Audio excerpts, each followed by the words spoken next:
The Taliban is in control of Afghanistan. The country's president has fled, and Western countries are scrambling to get people out. Taliban forces entered the heart of the Afghan capital, Kabul, today, the culmination of a rapid advance and retaking of control almost exactly 2 decades after they were ousted from power. The presidential staff and some Afghans will help the U.S.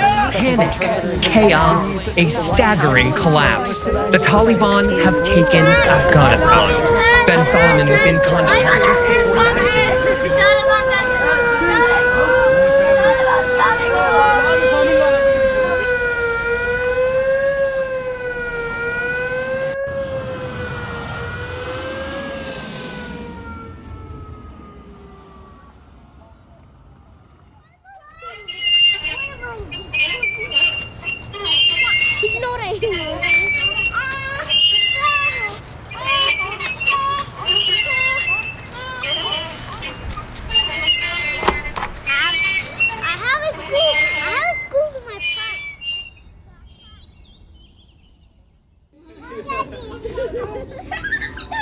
And it's again a new start. So life is a struggle. The meaning of life is struggle. We are struggling for the better future of our kids right now, because now we are a parent, and our first duty is to give them the first necessary things that they need. My kids, they have opportunity to get good education, and they grow in a good country, in a good place. And for myself, there are a lot of opportunities here. I feel really good about it. Yeah, I feel really positive. The smallest did this, the 2 years girl. When I was a kid, I used to, when I remember, we were used to just draw those helicopters, those jets, and the aeroplanes that bomb those rockets and other things, because we were seeing those scenes. And now these kids, they are drawing the butterfly hearts, so it's so much different. I'm Syed Akaber, and I was working as a claims manager in one of the first and the biggest private insurance corporation of Afghanistan. And my wife, she was working as a head midwife, head nurse in French Medical Institute, the highest standard hospital for mothers and children in Afghanistan.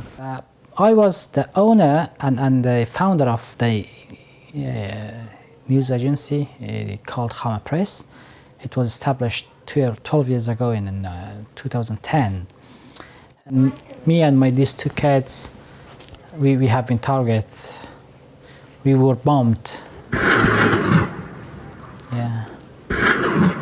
Thanks God. Yeah. I feel very lucky and blessed to be survive and alive now. The motive behind the bombing was my journalism work, because we were working for democracy and for promoting it, and for freedom of speech, and reporting on about what was actually going on the ground. Silly question. Do I trust the Taliban? No. But I trust the capacity of the Afghan military, who is better trained, better equipped, and more competent in terms of conducting war. We start with breaking news now. Taliban fighters have reached the Afghan capital, Kabul. Some reports say they've begun entering the city.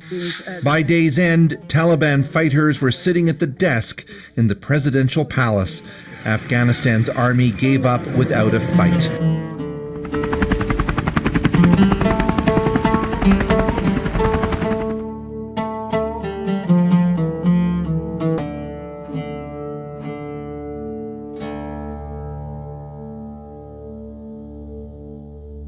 I was asking them, how long is the Afghan government going to last when we withdrew? And they said it's not going to last very long. But even they were shocked how fast it happened. Some people were thinking years. The Afghans we talked to were thinking months. But it actually turned out to be days or a few weeks. Everything happened very unexpected. Well, I couldn't imagine that the country will fall into such a situation so quickly, so that no one can have time to do anything. I was actually, the day it happened, I was at work, and soon in a few hours I found out that the country has collapsed, the president has gone, all the policing servicing and then all the military, they have left their jobs. So I told my wife not to go further. Let's stop here.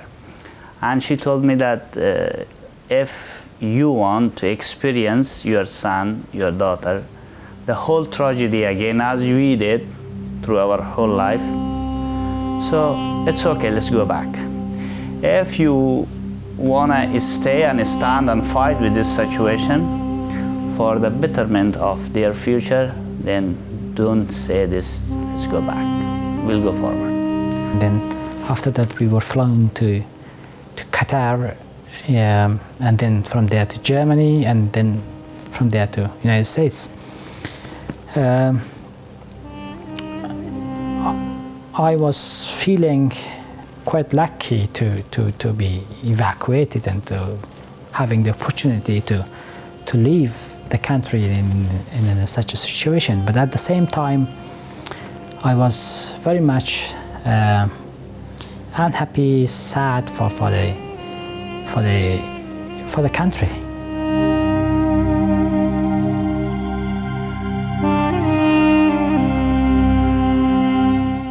We begin in Afghanistan, where several people have been killed in a bomb blast outside a well-known mosque.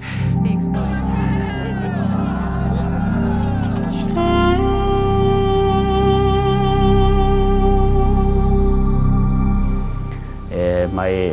when the Taliban was shooting and firing, she was scared totally. And we were telling her that this is your birthday, that's why they are firing. This is not a gun firing, but she was seeing on her eyes.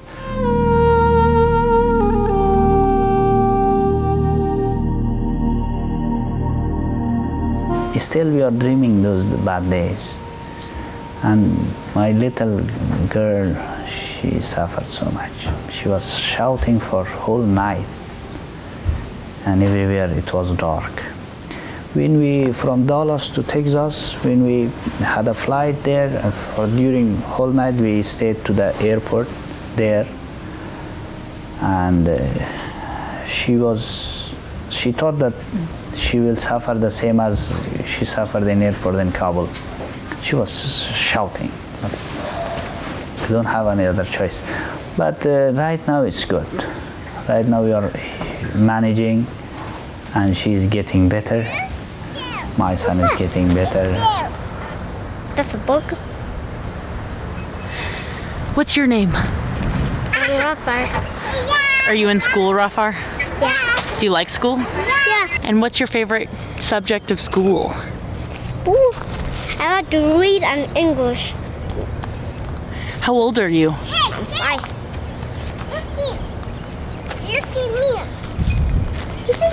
So we seen so many horrible things, but when we arrived in Washington D.C., there was written "Welcome home." Yeah, it was a very emotional message for me and for my families, especially for my son and for my daughter, because we see a bright future for them here.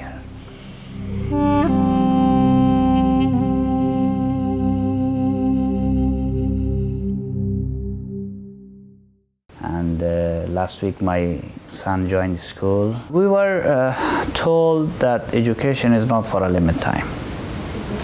Education is throughout the life. You have to update yourself. We studied hard and we succeed to finish the schools and get the bachelor degree in business administration, as well as my wife. And on that time we engaged, and we just set new goals for our lives together. She started to become a midwife because in every minute a woman or a children was losing their life because the lack of midwives in Afghanistan. So she went in her field, I could support her, and I went to other field. I had 8 years experience of working in midwifery. We were 2 midwives in delivery rooms, and in 24 hours we give 50 till 60 deliveries.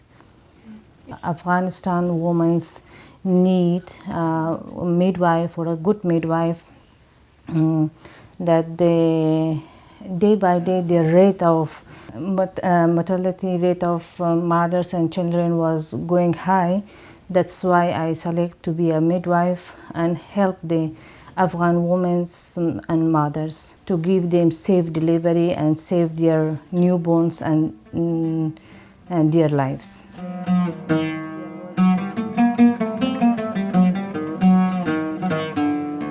Apply on that according my experience, according to my hard working, and these things I selected, and I feel very happy and very relaxed that in these years that I work very hard, and I faced very problems on the way on hospitals about the insecurity, society, everything, and at the end I get something very good. Yeah. During deliveries, the midwives were shot by ISIS or Taliban, I don't know which. The kids were shot during the delivery. So I don't know about the politics because that's not my field. I never worked for the government and these agencies. But I know this much, that people pay always the price, especially the poor people.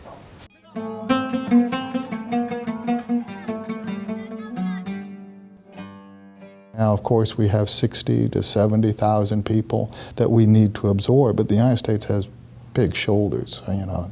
So we should be able to absorb all of that and much more. I think we just need to get in the habit of doing that. There were thousands of families that arrived at Fort Lee and Fort Pickett here that we took care of.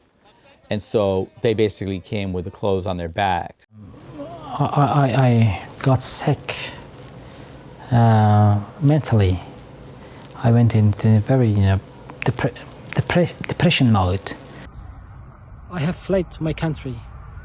I'm currently living in exile in the United States, inside a military base, together with other 12,000 Afghan refugees. And I tried to help myself, but it was really hard because you were just inside a room 24 hours for 5 months, and you have nothing to go, no one to see, no one to talk except your family and roommates. So refugee families get, for example, EBT, food stamps, things like that, but that doesn't cover everything. And it takes them sometimes a while to get a job, and even if they get a job, it may be at first just a part-time job and not able to support people. And almost all of us in the USA came from someplace else. And so we have an obligation to be welcoming as well. Thank goodness we have a good economy, and we desperately need people now. And these people want to work hard. So that should ease the transition in. But Virginia is sort of the birthplace of democracy in so many ways. And we have a chance to welcome this new population in. It started off sort of easy, which I met with Ammar, and he needed some kettles. So we got some kettles. And then he needed some clothing, so we started to find clothing. And then before you know it, we're calling friends and trying to figure out how to do it. And Then it reached out into church communities, and before you know it, people were just volunteering what they had and contributing. And then these ladies also involving their time, and their spouses were officers or senior NCOs, and they were in there 7 days a week, some of them with their toddlers on their hips, working. Everybody, it was like a beehive of activity.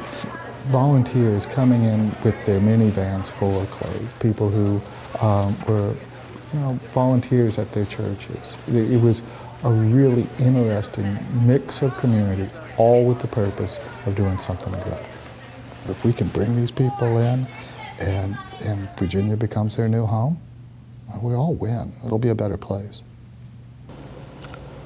I'm not yet connected with my social worker because the resettlement agency is very much occupied or busy. I didn't even meet my caseworker. I just learned that my caseworker has resigned and somebody has replaced him. But in the last almost 2 months, I haven't seen his face. We have caseworkers. As far as I know, they are overloaded, as they say. We don't push them so much, but they are working, and we are thankful of them. Without this support of the government and the people, this is very hard to live in the United States. We have work permits, social security, we have our food stamps. Whatever you see here, this is the food stamp. We have so many markets here, Afghanis, Indians, Pakistanis. I meet so many people that it's about 40 years, more than 40 years they are living here. Yeah, we meet so many people from Afghanistan here. I'm sure once I get fully integrated and understand the system here, I can do something good, same as I could do in my country. If you go to Afghani parties, you see the very different cultures. There are unique musics. Girls together in the parties. They are dancing. They are sharing the foods. The wedding, the grooms and others. They are just expensing so much for the guests. So the men also in the other side, they are dancing, they have their classical music. But the women, they have their unique kind of dresses, they have their unique kind of parties, cheermings, and other things. So there are so many things to see, so much historical places, but violence, it kills everything. Yes, I do miss, but I don't feel that I lost so much big things because I feel like my homeland here for my children. I pray on the morning and in the evening 3 times a day that may God bring peace there, that one day we should go there and meet our old friends, our relatives, our loved ones, in a peace of mind, see them happy. I'm so happy because I come to America.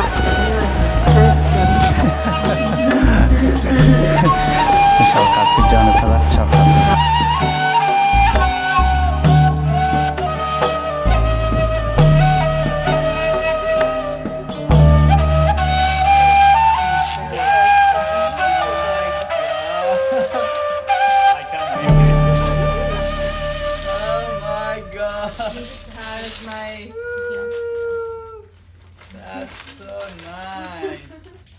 Wow, that's beautiful. Yeah. That's beautiful. Thank you so much. Yeah, can you